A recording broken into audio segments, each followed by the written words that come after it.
Welcome to episode 3 of Learn with Kaizenat.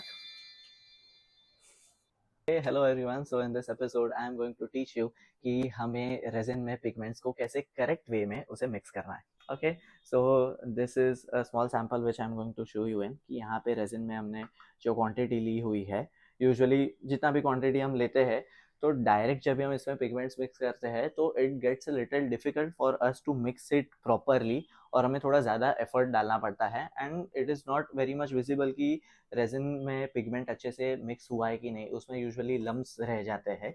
तो इसके लिए what we usually do is कि हम ये छोटे से कप में लमसम बेसिस पे क्वांटिटी साइड में ले लेंगे रेजिन की. ओके, और अभी जितना pigment we are going to use in this much quantity और however quantity you are calculating in, तो उतना क्वांटिटी का पिगमेंट जो है ना वो हम इसमें मिक्स कर देंगे. सो डैट फॉर एग्जांपल अभी I am taking this much amount of pigment over here और इसको यूजुअली पेस्ट फॉर्म में रहता है तो इसको मैं यूजुअली पहले वॉल्स के ऊपर थोड़ा सा स्लाइड कर दूंगा and then I would be mixing it in resin.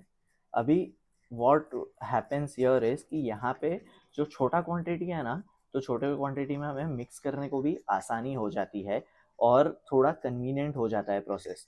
तो अभी क्या हो गया है कि इतना सा जो 10-15 ग्राम्स हमने लमसम लिया था तो that is very much concentrated with the black pigment and because it is small in size, it is very easy and convenient for us to mix it very properly और with in 25 to 30 seconds में हम इसको easily mix कर सकते हैं. जो भी pigments रहता है ऑन द स्टिक और ऑन द कप तो you always have to scrape it out on the edges of it और इसको अच्छे से मिक्स कर देना है. So within less than a minute आप इसको आसानी से बहुत अच्छे से मिक्स कर सकते हो और इसमें कोई भी लम्प्स नहीं रहेंगे. You can see clearly in the stick कि यहाँ पे कोई भी रेजिन के पिगमेंट के पार्टिकल्स नहीं रहे हैं and this has become a very concentrated resin यहाँ पर. तो अभी हम इसको बड़े जितना हमारा मेजर क्वांटिटी है उसके अंदर हम पोर कर देंगे. नाउ व्हाट हैपेंस इज इसमें बेसिक साइंस की लिक्विड टू लिक्विड का मिक्सिंग ईजी हो जाता है. So now once this is done so it is very easy and convenient for us कि ये विद इन 15 to 20 सेकेंड्स में, क्योंकि वो भी रेजिन ही था और ये भी रेजिन ही है, तो हमारा मिक्सिंग एकदम आसानी से हो गया. and if you would have mixed it directly the pigment in this quantity of resin तो वो उतना अच्छे से मिक्स नहीं होता, टाइम भी ज़्यादा लगता और उसमें कोई ना कोई रेजिन के पिगमेंट के पार्टिकल्स नीचे 110% रह ही जाते. सो यू कैन सी ये ट्रांसपेरेंट कप है so you will get to know कि कोई भी पिगमेंट्स नहीं रहे हैं. And now this is mixed very much nicely and clearly, कोई भी रेजिन के पिगमेंट्स यहाँ पे साइड में भी नहीं रहे हैं. And now we would be pouring it.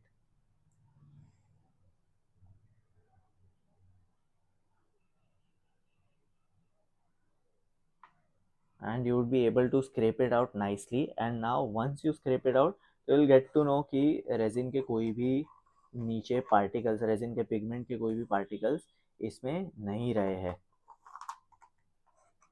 Okay, so as you can see in the cups, hence we have used a transparent to show you यहाँ पे जितना भी है ये प्योर ब्लैक रेजिन ही है, इसमें कोई भी पिगमेंट के पार्टिकल इसमें नहीं रहे हैं.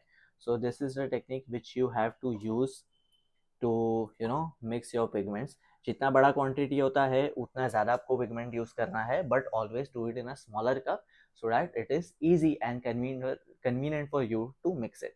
So this is the correct way to do it. And this is what happens when you don't mix the pigments correctly in resin. तो यहाँ पे आप देख सकते हो कि अभी भी पिगमेंट उसके पेस्ट फॉर्म में ही है. You can check it over here which doesn't look good in your final output. And that is why it is very important to mix the resin pigments correctly. And if you wish to learn more about it, we have two of our online pre-recorded courses which are live, one of flower preservation and another one is of a wall clock, जहाँ पे हमने right from the scratch till the finished artwork हमने हर एक चीज़ें एकदम depth में cover की है. So DM to know more about it. See you in the next video. Bye.